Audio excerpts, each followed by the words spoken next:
오랜 세월 한국 게임 업계를 이끌던 NC라는 거대한 성이 무너지고 있습니다. 작년에는 무려 마이너스 1000억 원이라는 어마어마한 기록을 남겼고 NC뿐만 아니라 한국 게임 업계의 메카와도 같던 선동동의 NC타워를 멸망하며 역사의 뒤안길로 서서히 사라져가고 있습니다. 한국 게임 업계의 1세대로서 30년가량을 이끌어온 NC라는 기업은 어째서 업계 최고의 빌런이 되었으며 그들의 퇴장을 모두가 환영하는 현 상황에 이르게 되었을까요? 모바일 게임 시장에 진입하기 직전까지 NC소프트라는 회사는 꽤 괜찮은 기업이었습니다. 리니지라는 캐시카우를 통해 벌어들인 수익으로 아이온, 블레이드 앤 소울, 지도와 같은 글로벌 고퀄리티 게임들을 출시하며 좋은 성과를 이뤄냈고 모범적인 게임 회사의 교과서 같은 존재였습니다. 그 과정에서도 린저씨들의 막강한 화력이 뒷받침되었고 리니지라는 든든한 성이 받쳐주니 절대 망할 것 같지 않은 난공불락의 회사였습니다. 뒤에서는 거대한 자본이 NC를 떠받치고 게임을 사랑하는 개발자들은 그 돈을 활용해 다양한 게임을 만들며 그야말로 많은 개발자들이 꿈꾸는 최고의 회사였습니다. 하지만 그들은 언제부터 망가지기 시작했을까요? 2017년 NC소프트는 든든한 뒷배가 되어주어야 할 리니지를 회사 브랜딩의 전면에 내세워 리니지 M이라는 게임을 출시하게 됐습니다.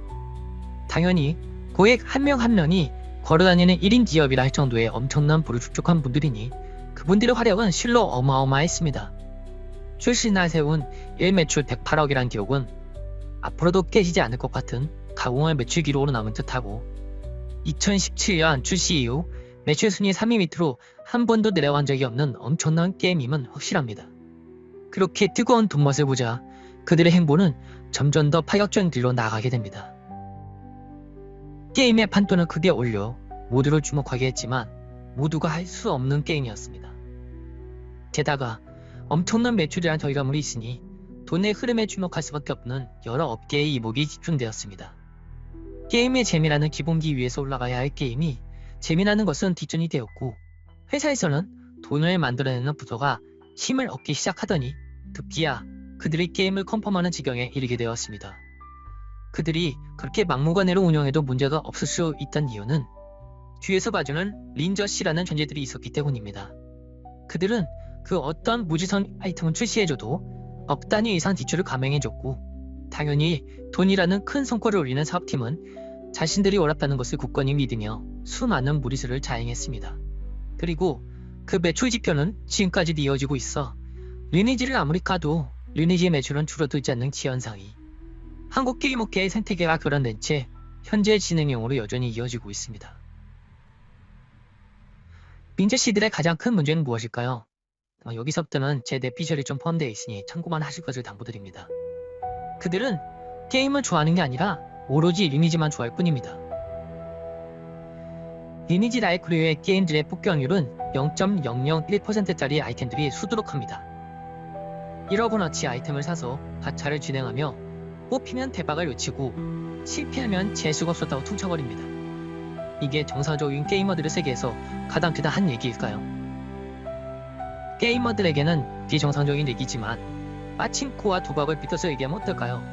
비정상적이지 않습니다. 우리가 빠친코에서의 유레카를 외칠 확률과 비슷하기 때문입니다. 그렇게 대한민국 게임 업계에는 비정상적인 가챠 시스템이 린저씨들로 인해 너무나 자연스럽게 흡수되기 시작했고 게임의 왕손도나 시나리오나 조작법은 필요 없이 누가 더 가챠 시스템을 맛깔나게 만들어서 룰렛 돌리기만 잘 만들고 매출 순위에 들어가면 잘 만든 게임이라는 이상한 논리가 펼쳐지는 시장이 만들어졌습니다. 우리는 NC라는 나름 대한민국을 대표주던 회사가 그 총무소를 감당하지 못해 사라져가는 모습을 목도하고 있습니다. 지금 벌어진 사태가 NC가 망함으로써 끝날 것 같지 않기에 불안감이 엄습합니다. 우리가 치르는 가장 큰 대가는 열심히 다양한 플랫폼에서 여러 게임들을 출시하며 기술과 시장을 주도하는 미국과 일본이 저만치 앞서가는 사이 중국 역시 그들을 열심히 따라 만들며 기술을 쌓고 있었습니다. 우리나라는 겨우 스텔라 블레이드 하나 출시해서 논맥을 이어가고 있긴 하지만 모바일 이벤트의 한국 게임 시장의 편중성을 바꾸기엔 아직도 무리라는 생각이 듭니다. 한국 게임 업계는 호곤날 리니지 라이크와 가챠 게임만 뽑아대다가 중국 게임에게도 지고 있는 현 대한민국 게임 업계의 쓸쓸한 현실을 잘 돌아보며 다변화된 플랫폼을 개발하여 다시 한번 이의 영광을 되찾게 되길 바랍니다.